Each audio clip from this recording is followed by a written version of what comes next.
Podcast do Transporte. E aí começou a aumentar a voltagem da renovação de frota em São Paulo. O prefeito Ricardo Nunes apostou alto na eletrificação, tanto que proibiu a compra de ônibus a diesel para renovação de frota, mesmo que fosse o Euro 6, que reduz muito a emissão. E prometeu 20% da frota, 2.400 ônibus elétricos até o próximo ano. Aparentemente, dinheiro não é o problema, porque o BNDES já autorizou 2,5 bilhões para a capital de São Paulo colocar mais de 1.000 ônibus elétricos para rolar. O diretor do banco, Marcelo Mittenhoff, veio à Arena NTP e disse que o banco está animado para matar 3 coelhos com uma só canetada e que melhorar o transporte é só uma parte dos objetivos.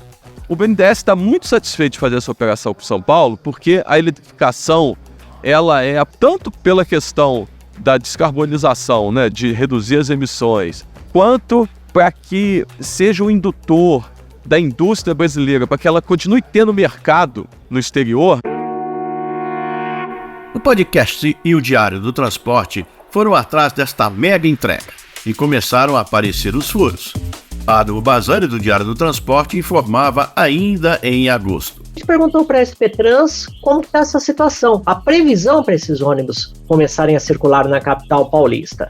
Qual foi a surpresa? Que além de não termos nenhuma previsão, nós não temos ainda definida a questão da infraestrutura e também a questão dos ajustes dos contratos com as empresas de ônibus. Algum tempo depois, o prefeito de São Paulo, Ricardo Nunes, anunciou a chegada de 50 novos ônibus elétricos e cravou que vem muito mais por aí. Então, os números de 2023 ficaram muito abaixo.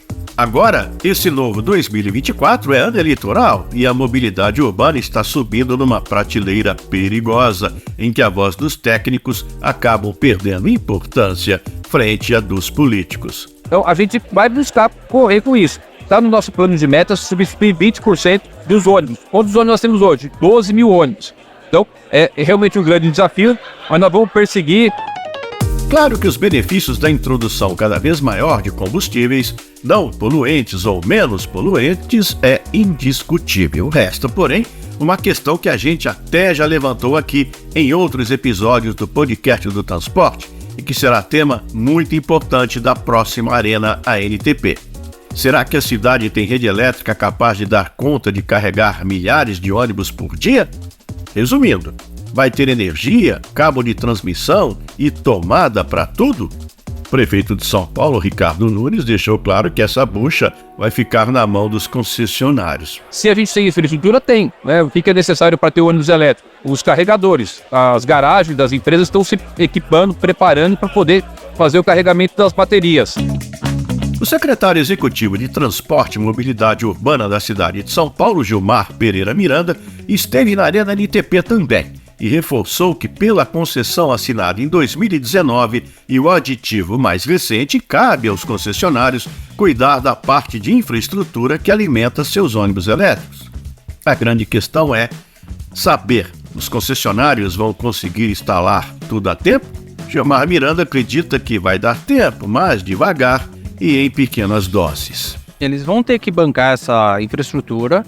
Claro que não é uma infraestrutura para, provavelmente na maioria das garagens, você não vai ter um problema de alta carga nas garagens, de disponibilidade de energia nessas garagens. Então você vai trabalhar com um faseamento de infraestrutura que vai desde uma simples conexão à rede de distribuição hoje da operadora aqui na cidade de São Paulo, como depois fazendo investimentos a médio e a longo prazo dentro da garagem para abastecer o maior número de veículos possível. Infelizmente, a gente não tem nenhuma empresa que esteja com uma frota toda concentrada num determinado período. Então, como a gente não tem esse problema, todas as empresas estão com a frota bem distribuída ao longo dos anos, existe uma facilidade de fazer esse planejamento contínuo, de saber quantos ônibus a empresa precisa fazer de substituição em determinado período. A partir desse número de ônibus, vai precisar de quantos pontos de recarga, considerando o tempo de recarga no período noturno desses veículos. A eletrificação é uma operação importante que está sendo levada a sério o mundo afora. Empresas gigantes estão envolvidas e andam numa linha muito fina de equilíbrio entre o investimento e a paciência para ver como o mercado e a comunidade se comportam. Nós, inclusive, que estamos aqui na Europa, verificamos em loco como os portugueses foram parcimoniosos e como preferiram trocar a ambição pelo juízo. No entanto, a certeza é que eletrificação é um caminho sem volta. Quem nos adiantou como estão as coisas entre os players do mercado foi Hernani Augusto, da sucursal brasileira da SPAL, que produz ventiladores para várias utilizações. Como a gente tem o contato com muitas casas, com muitas montadoras, a gente começa a perceber que todos estão se preparando. A SPAL está preparada, a Mercedes-Benz está preparada, uma Volvo está preparada, temos as locais bem preparadas, uma Marco Polo, uma Eletra, uma própria Volkswagen, MAN, todas essas nós estamos juntos num projeto de eletrificação, desenvolvendo em conjunto. Então o Brasil está com a faca e o queijo na mão. Se a gente soubesse estruturar, criar esse crescimento consistente, a gente vai chegar lá no âmbito principal, começando pelos veículos urbanos e migrando paulatinamente para demais produtos, né? Então vamos para a rua saber como rodam os elétricos. Lá no Espírito Santo, segundo Murilo Lara, do grupo Santa Zita, até agora, pelos testes, o bicho está pegando no tempo de carregamento das baterias. Hoje, o veículo ele demora em torno aí de 2 horas a 1h30 para fazer a carga full. Isso toma a disponibilidade do veículo. As cargas de oportunidades que são feitas durante o dia, elas são suficientes apenas para concluir uma viagem, 2 viagens. Então, a nossa primeira impressão é um temor em relação a se conseguiremos operar o mesmo sistema com a mesma frota se esse sistema for 100% elétrico, exatamente pela disponibilidade. Com isso, que a gente acredita que a gente deva fazer outros testes com outras tecnologias que hoje ainda não estão consolidadas, mas podem ser alternativas viáveis para o futuro, como, por exemplo, o veículo a hidrogênio que alimenta uma tração elétrica, né? Um veículo 100% sustentável, mas que não exige o carregamento de baterias, que hoje o maior problema é recarregar bateria. Para confirmar esta conclusão, Fernando Fleury, que coordenou a parte técnica da planilha da ANTP de custos para os ônibus elétricos, conta que o carregamento não vai ser só à noite nas garagens, não, mas o dia todo e em pontos espalhados pela cidade. É como a gente, quando está com pressa e passa com o carro num posto, já com a nota estendida na mão e pede para botar 50. Você buscar cada momento em que esse veículo esteja parado, no final de ponto de parada por 20 minutos, meia hora, e você já aproveita para uma recarga de oportunidade. Com isso você evidentemente melhora muito a autonomia desses veículos, você torna o sistema mais eficiente. Inclusive, isso pode ser a resposta para um dos principais desafios de veículos elétricos, que é a troca da bateria. Se ficaram 2 certezas deste ano, foram: 1, a eletrificação veio para ficar, e 2, eletrificação sozinha não resolve 100% do problema do transporte de passageiros. Aliás, cá entre nós, não resolve nem 1%. Novamente levantando a lanterna para iluminar os caminhos, o superintendente da ANTP, Luiz Carlos Nespoli, que o Número sobre Rodas conhece como Branco, resume o que se falou a respeito no Arena ANTP e também o que já está lá escrito na planilha dos elétricos da ANTP. Nosso congresso teve alguns painéis que trataram de tudo isso, né? Então, a matriz energética não pode ser um pensamento único de eletricidade. Você tem hoje alternativas que você não tem ainda escalabilidade, mas você tem aí o biodiesel, etanol, HBO, hidrogênio verde, gás, que estão sendo testados.